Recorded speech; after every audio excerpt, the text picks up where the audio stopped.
I don't. Happy Halloween, everybody. How's everybody doing?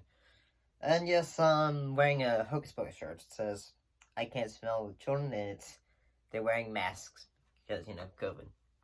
So this is my thoughts on Halloween Kills. I had thought about reviewing this the day it came out, but lately because of the Midnight Drive-Ins videos, I've been a bit busy, and lately I just thought I'd say,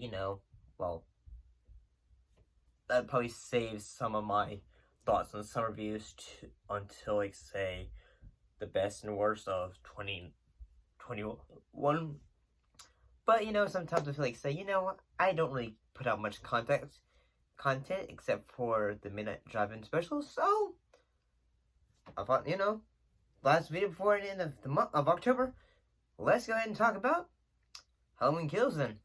And, it's just gonna be me talking straight. I'm not gonna be looking at, say, all the getting the tablet out and doing all this details, research, and all that stuff. So basically, this film is a sequel to 2018's Halloween film, which was a bit of a reboot of the series. So this one takes place immediately after that film, where Michael Myers is left to die in Laurie Strode's house in a fire, and basically Laurie, her daughter, and her granddaughter are all gone to the hospital because, of Laurie's injuries.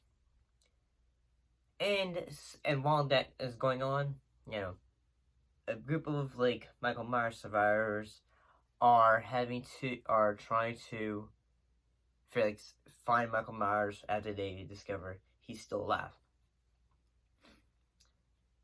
And so that's basically the entire takes place immediately after still Halloween, I believe, and they're trying to figure out, okay, let's go get him. And I'll be at times, I'd say it was kind of made me think, so this is all still happening on Halloween because of how quickly things are happening. It feels like, okay, this is all happening at 1 in the morning, or 3 in the morning, or something like that. But, yeah.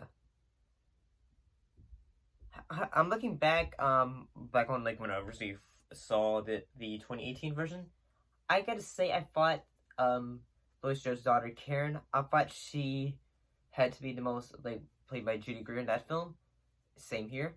I thought she, at times, was probably, the most, looking back, I'd probably say, the most underdeveloped, most kind of annoying character. She's just trying to get away from her mom and just, say, I think the word I used for it was annoying, but I guess that was mostly trailers, where she was just, as a kid, we were just uninterested in the past and just trying to move on with her life. I guess most of the trailer say, "Mom, what crash? What homicidal maniacs and all that." But here, she is I feel like she's more of a better developed character, where she is just trying to make sure what is best for her mom, what's best for her daughter, and still trying to protect everyone she knows and loves, while trying to feel wait, what's the right thing to do? So she goes a bit on a journey, let's say. Some people have said the issue with this film is that the film has a bit of a humor tonal issue, and the fact that, the film has, some issues of, humor, I suppose, too much humor, I suppose. However, I'd say sometimes you need kind of humor to balance things out. But, yeah, I'd say there was some intentional humor, say, perhaps the gay couple that are, there was a bit of controversy about, say, Michael Myers suddenly being, homophobic or something like that. I'm just gonna say, no, they're just living in Michael Myers' house. He's trying to go back to his home, so he just realized, oh, you're in my house. get out. And, he's just trying to, he wants to be in his house. If someone's in his house, he's like, say, okay, I'm going to attack you now. Because that was explained at the beginning of the film, where he kind of attacks a police officer after the police officer are in his house.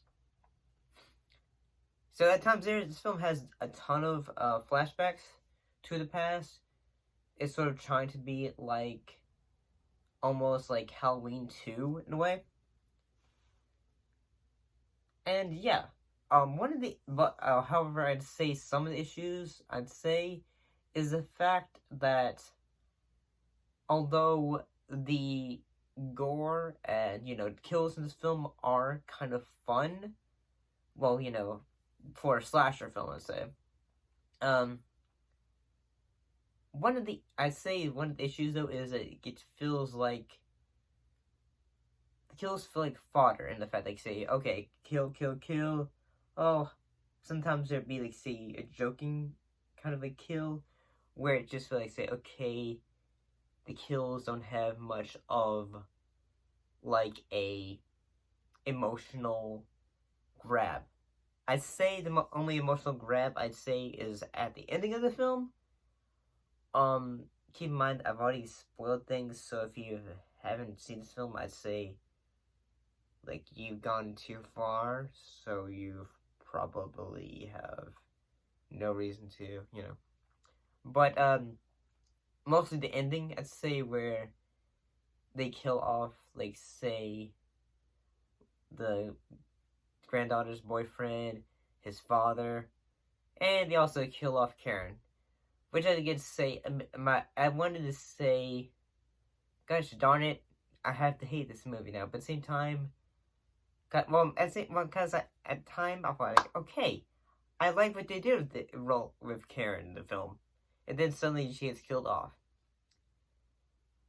And yeah, I will say that at times the humor could be a issue, and I will say the gory kills could be a bit over the top, but they were fun. Is this the worst Halloween film? No, it's not. It's not that. It's not awful. It's not making me think, yeah, I could be watching something else or anything like that sort of deal. I guess the one thing that made me think, okay, this is parts annoying, is the character Tommy Doyle, who was originally in Halloween 1 and the original Halloween 2, both from John Carpenter. He returns, and all I can think, like, when he goes to a bar and it's talent show night, he just goes, like, say, many, many years ago, tonight, Michael Myers went on a killing spree. So, yeah, there's some survivors back there in the back, so go say hi to them. And then as soon as he goes, this guy's like, Michael Myers is alive. He just starts to cause a mob of people to go chase after him. And, yeah, that happens. He causes a riot to occur in a hospital, chasing after one of the insane patients from the mental institution where Michael Myers was at. And then, yeah, they basically go that's Michael Myers, it's Michael Myers. And then I'm feeling say, like, how would you know? Like, how would you know it's Michael Myers? And honestly, and you just, like, going on with this whole thought, like, evil dies tonight, okay, it's him. And I'm feeling like, say, wouldn't you think, like, say, okay, in your mind, you think you see this tall, giant dude, and suddenly you feel like, say, there's this one guy, and you suddenly, entire time you think, isn't Michael Myers supposed to be a killer? And yet, none of the times when he's in the hospital, he doesn't attack anyone. So, Tommy Doyle's, like, reason to think, oh, that's Michael Myers.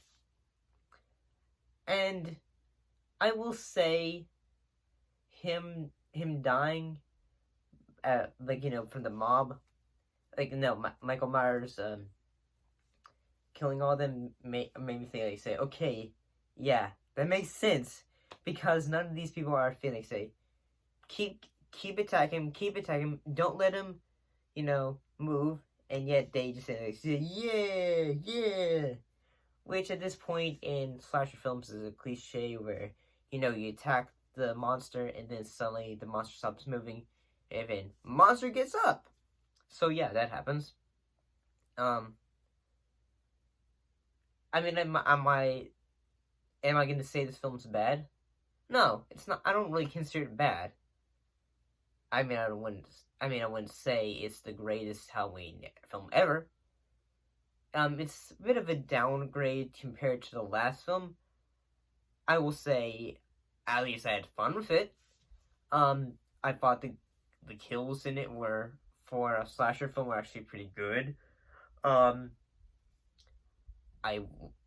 thought that the acting for this film was pretty good. I thought David Gordon Green did a great job in directing his cast and crew.